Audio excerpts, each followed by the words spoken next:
The claims, views, and opinions expressed are those of the speaker and do not represent those of Budweiser Media or its partners. All subjects are innocent until proven guilty.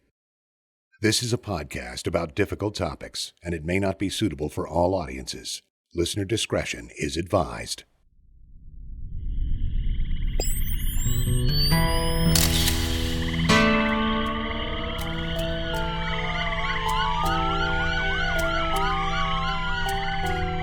I became more and more frustrated with how they were handling it, as well as the other detectives at that agency. And I started speaking to them, and then we all started seeing that we were all on the same page, that this was not a suicide. But she told me if anything ever happened to her, that a woman out there on 450 would have an SD card that had all the pictures and the videos and everything on it. Look, she was a beautiful woman. It's just hard for me to, I don't know. Some of our people thinks it was a homicide. Some of them thinks it was a suicide. My way of managing people is to let the people that know what they're doing do their job and get out of the way.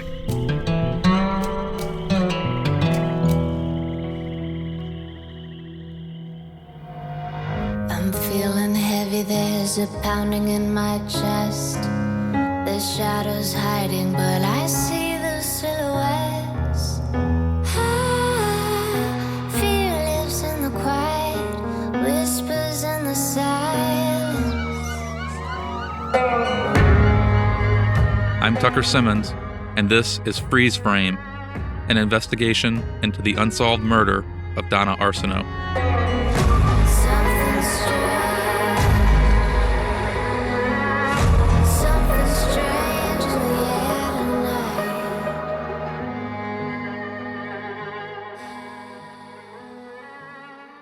We left off in episode 4 with Clay's claims that Donna had a damning video she considered using to save her home, and a lot of other dirty laundry involving employees of the sheriff's office. I want to make clear again, though, I have not seen these videos or heard recordings, but I do know she had a history of collecting information. Like I said before, the claim alone, even if none of it existed, seems serious enough to put her in harm's way. Clay suggests it's all been destroyed, but I'm not accepting that. In the meantime, I wanted to know more about Clay's recollection of the night Donna was found and the investigation.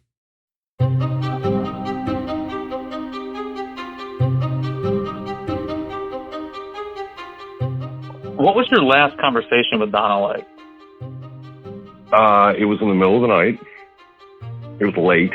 I don't know exactly the time, but she called me very upset the night before she passed.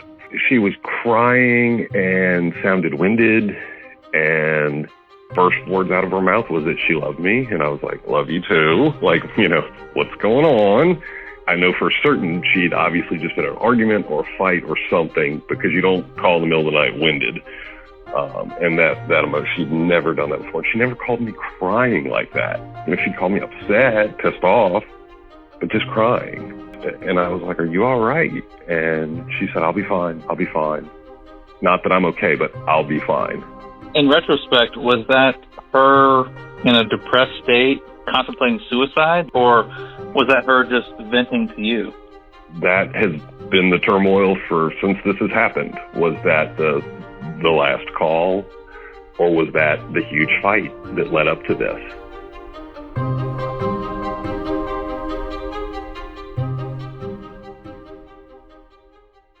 Assuming this call did in fact take place, Clay was the last person to speak to Donna that I know of. One of my theories is that Donna was killed long before this call, but getting my hands on her phone records has been difficult, and Clay no longer has access to his records from 2017, but claims he did provide them to state police. We shifted gears, and I wanted to know more about the night Donna was found. Were you on scene the night that she was found? Oh, no. And I was woken up in the middle of the night and notified at my house by a sergeant with the police department. And Ellie was with me, so there was no going anywhere. There was no going to the scene, none of that. A bunch of people started reaching out to me, but I never left because I knew that I had to give my daughter the worst news of her life when she woke up. Were you ever polygraphed? Yes, I was. That came about after this had rocked on for weeks after her death, and nothing had come up. No one had hardly talked to me. No one had spoken to me. And I literally reached out to the sheriff's office and was like, hey, I know my name's probably on a board somewhere. We need to get this moving so y'all can zero in on this. And that's when they started railroading with the suicide thing the entire time. And so I literally began pestering them, and then I was called in for a polygraph. Were you ever trained to pass a polygraph? No. Other than the polygraph, were you interrogated, or did you ever feel like you were a suspect in an interview, or? No. The few interactions I had were by phone. I believe I came in, I talked to a detective by the name of Jimmy Seals, and then as the case went on, I became more and more frustrated with how they were handling it, as well as the other detectives at that agency. And I started speaking to them, and then we all started seeing that we were all on the same page, that this was not a suicide. From your perspective, who should be held accountable for the shortcomings of the investigation? I think a lot of people need to be held accountable. They ran with the narrative, that they did everything they could to control the narrative of this from the minute it happened. I don't want to point my fingers at just one person here, and I don't want to cast blame of the entire incident on Tom Anderson. I think that's unfair to just point out one person. A lot of people saw the institution as a whole not in a good place. That's why you're running the story you're running. That's why I am where I am. That's why my child has no closure. Everyone with a clear perspective who's looked at this has said the same thing. How was this allowed to happen? How were there no checks and balances in the process? Why did the investigation, have to be pushed by outsiders to continue? That's just my 2 cents on it. The institution as a whole failed, and it failed Donna, and it failed my daughter. I'll be honest, I suspected Clay could have been involved early on. But based on the information I have today, and many conversations with him for more than a year, I feel comfortable moving on for now. And that's exactly what I told him. Clay's biggest revelation was the claim of a video in Donna's possession. But locating it and confirming if this was a possible motive wasn't going to be easy. I called Donna's brother TJ to see what he knew. He was hesitant, but didn't disappoint. I'll reiterate, I do not have personal knowledge of the incident he details. This is his own recollection of what happened. I mean, if you want the truth, I ain't gonna sit here and lie to you, man. I'm the type of guy, if I don't get asked, I don't get no information. But if I get asked, then that volunteers me that I gotta tell it. You know what I'm saying? She had something on another guy, and I hate to even bring his name up, but in this case, every scenario needs to be pulled up, every stone needs to be turned. You know what I mean? Mm-hmm. She called me up one night, and she was panicking. She said, T, she said, somebody is at the edge of my wood line. She said, and they're watching me. She said, I need to know if you can come over here. And it's been years and years ago. It's been years back. So I get over there, and I check it out, and you can actually see footprints where somebody had been walking the edge of the wood line.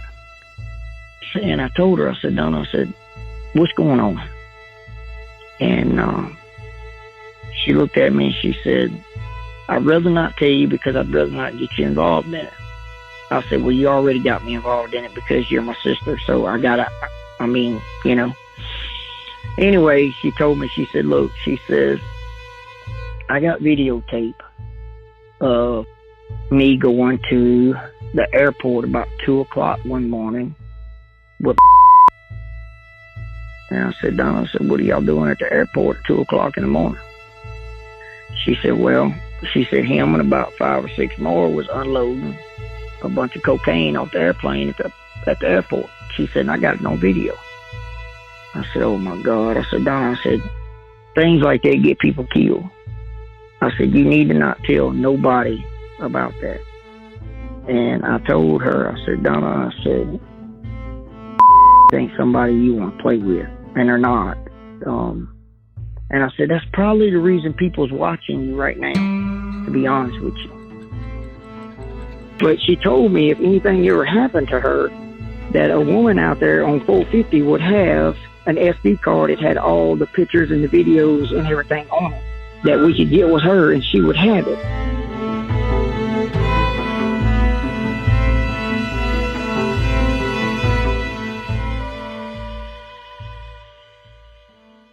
Although this incident took place years before Donna's death, maybe this same woman has other videos Donna gave her.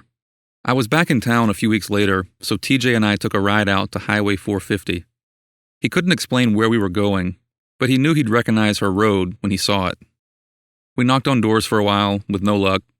And this is not for drama. The very last house we stopped at was key.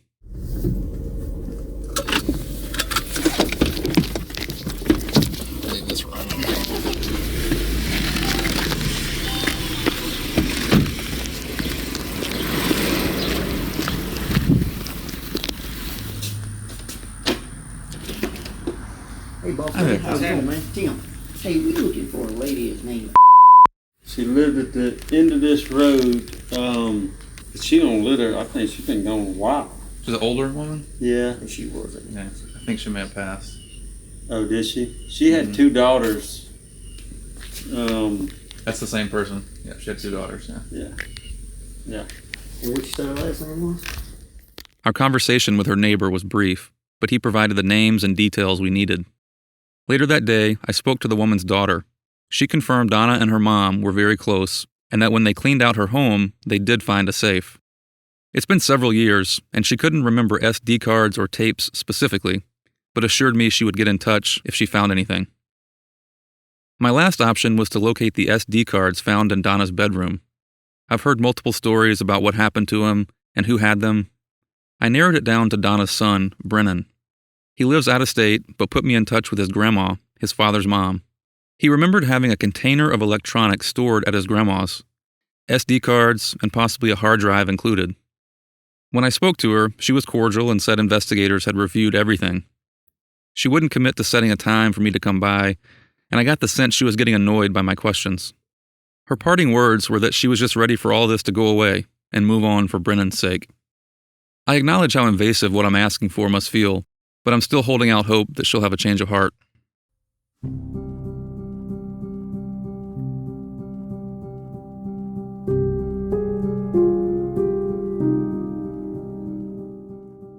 The most challenging part of this investigation has been getting people to talk. Given the public's distrust of law enforcement in Washington Parish for so long, after the newspaper came out claiming Donna committed suicide, many people gave up and forgot about it.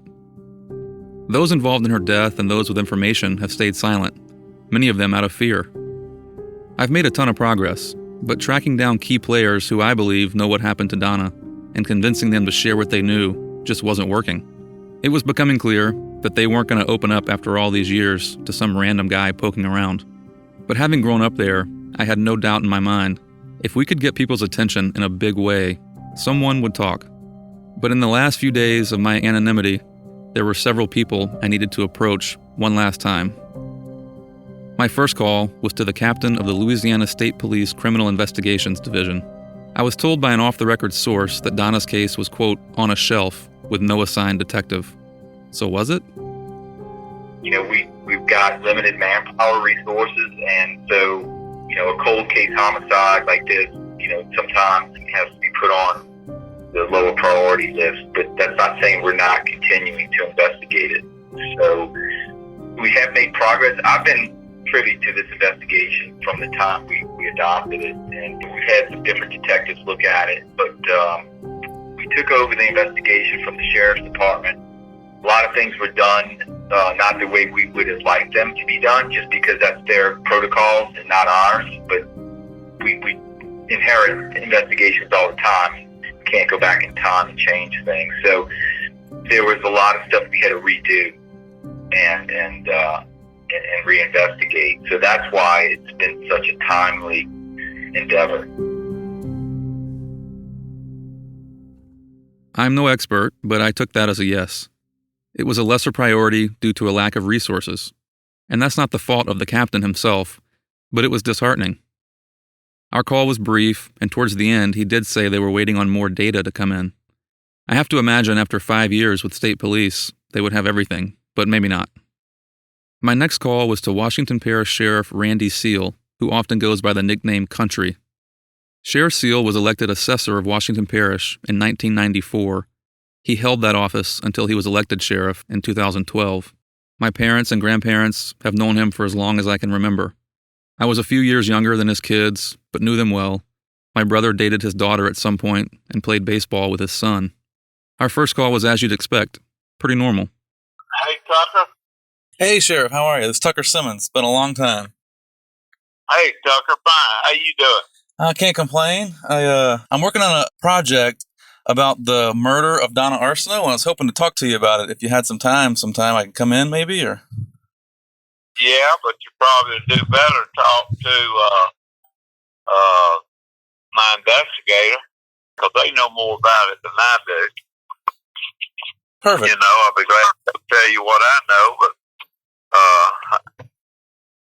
you know, we investigated. We had state police to look at it, and it's a tough case. Do you remember who was lead on that case in terms of investigating back then? I don't know. It could have been the guy over investigations, which is he just retired.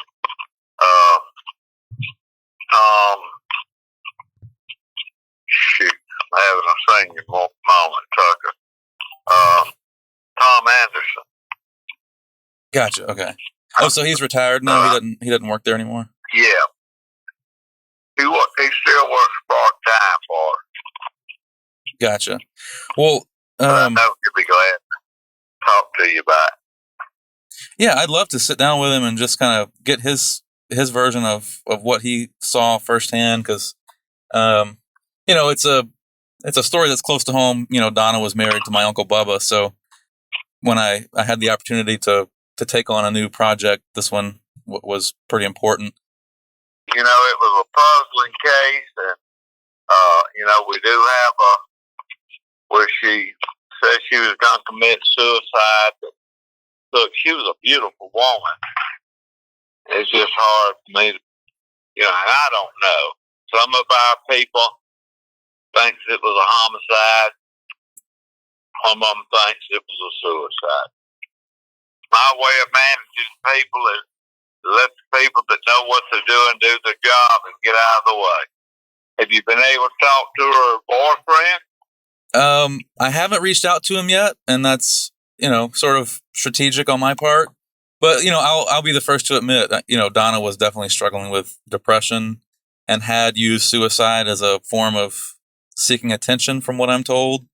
But, you know, it doesn't sit right with me that she was so, I mean, for lack of a better term, she was so vain, and the way she looked was everything to her. And I just don't see how she would have shot herself in the breast with no clothes on and not left a note for her daughter. You know, just there's so many things that just don't add up. So I'm just curious. I'm sure there's a lot that I don't know.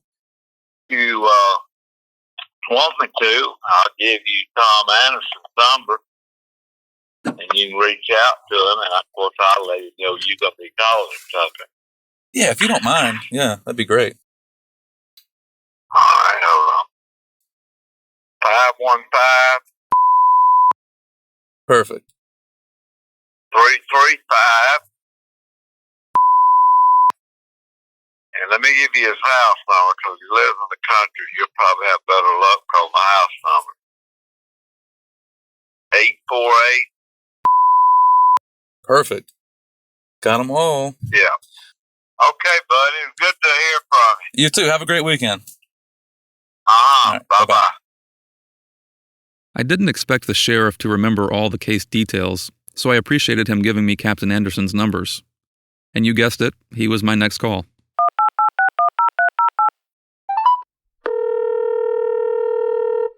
Brief message. I'll call you right back. Thank you.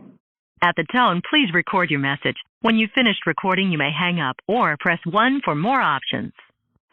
Hey, Tom. This is Tucker Simmons calling. I just got off the phone with the sheriff and just wanted to chat with you real quick. I'm working on a story, and the sheriff thought I should give you a call since you were chief investigator at the time of the incident. You can give me a ring back here. Thanks so much. The next day, I tried again. Your call has been forwarded to an automated voice messaging system. Tom Anderson Is not available. The mailbox is full and cannot accept any messages at this time. Goodbye. A week later, I tried again.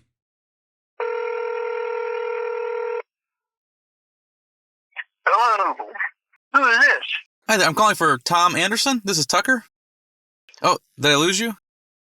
Before hanging up on me again, the muffled audio sounded a lot like, "It's that fucking journalist calling again." I was in town at the time, so I called Sheriff Seal back and asked to meet.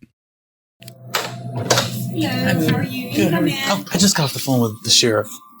He told me to come in and see him. Oh, okay. What's your name? Tucker. You said Tucker what? Tucker Simmons. Oh, okay. Yes, ma'am. Okay. Come on in. Thank you. You're welcome. Hey, Tucker. How you doing, son? Good. Sit down here. Excellent. We sat at the conference table in the middle of his office, which was full of accolades from throughout his career. His desk was stacked with obituaries waiting to be laminated. Sheriff Seal's bookmark-style obituaries have become a staple when a resident passes away. I think he even hand-delivered a stack to Mimi, my grandma, who you heard from in episode 1, when my grandfather passed away a couple years ago. We had spoken on the phone twice and ran into each other at several campaign forums throughout Washington Parish, but this was our first time meeting about Donna's case. I'm perplexed, and I just want to get your thoughts, honestly. All right. In general, do investigators accept the findings of an autopsy? If the coroner's office rules homicide or suicide, is that typically what's accepted? Yeah, Okay. I think so, yeah. So on October 23rd, Donna's body was found. On the 24th, most of the investigation took place. The 25th was the autopsy in St. Tammany. The pathologist found homicide in his autopsy. Then on the 26th, he wanted to see the scene because Tom was telling him that it was suicide. And the pathologist said, no, her body shows homicide. It's highly unusual for him to come to Washington Parish, but you guys accommodated. Everyone knew why he was coming. So what I don't really understand is why then 3 months later in February did the department give a statement to the ear leader saying that it was officially a suicide? Oh, no. I have to talk to Chief Haley about that. Because if it was just a mistake, I would imagine you guys would have corrected the record, right? Of course, we want the truth. From what the family says, they reached out to the ear leader and you guys saying, what the hell? Where did this, this statement come from?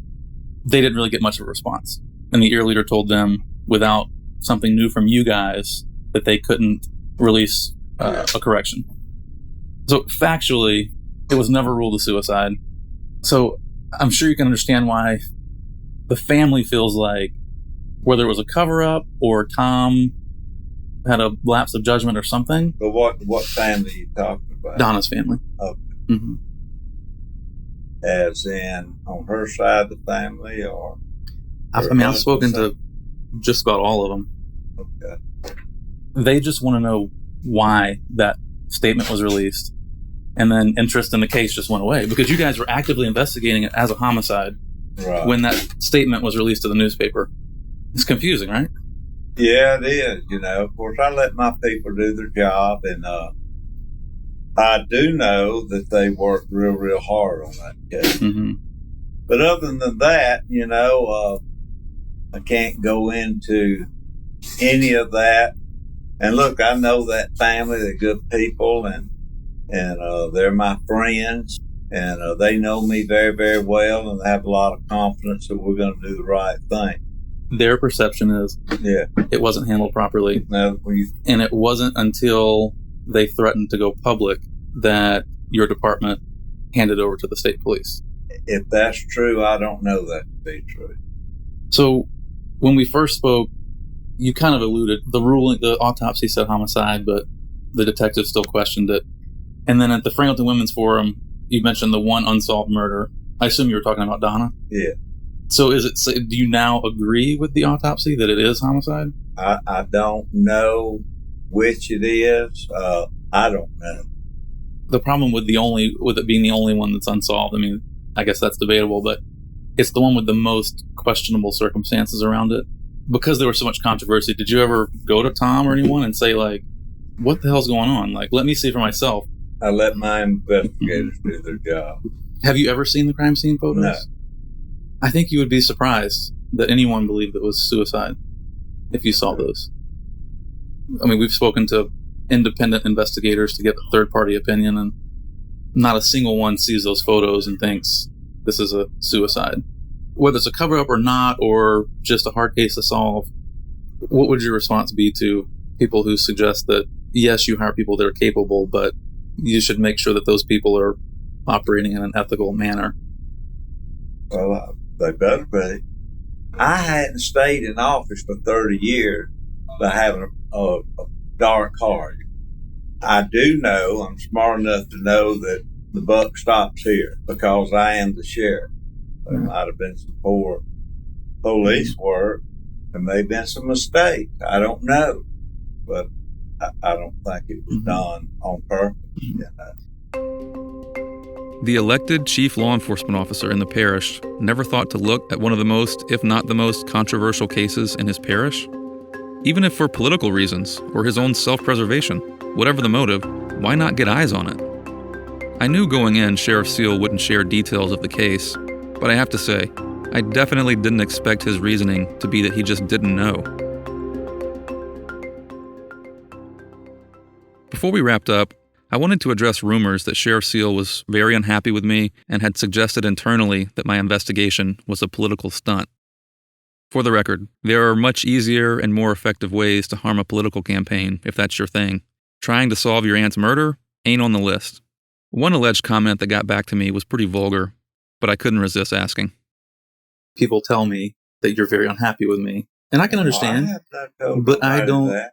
But you know, someone it's old as strict politics, don't you? Mm-hmm.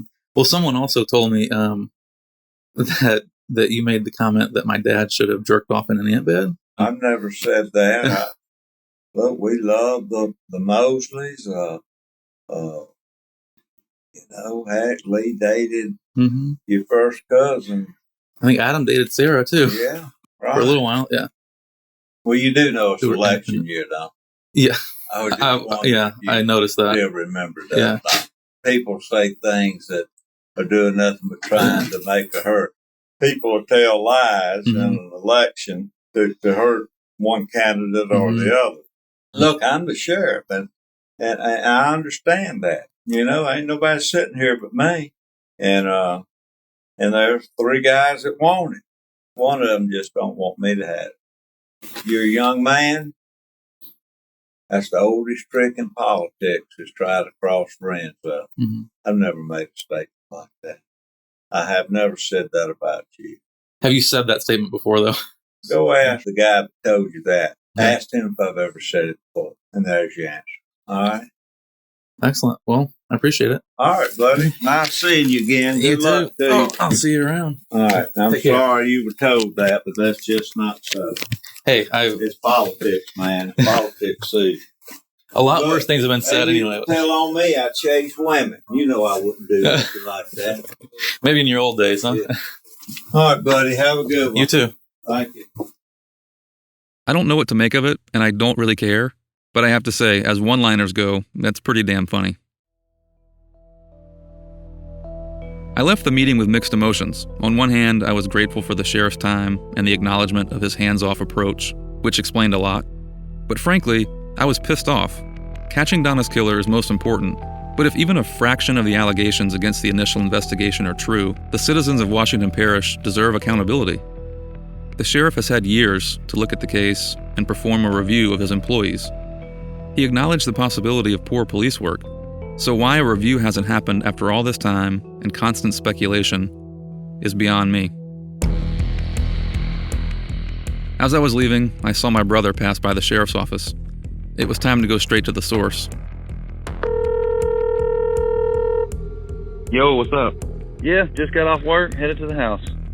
I just left a meeting with Randy, and there weren't very many details. So since Tom won't answer the phone, do you want to ride out there with me and knock on his door? Hell yeah, meet me at the house. I'll ride. All right, cool. I'm pulling out now, so I'll be right behind you.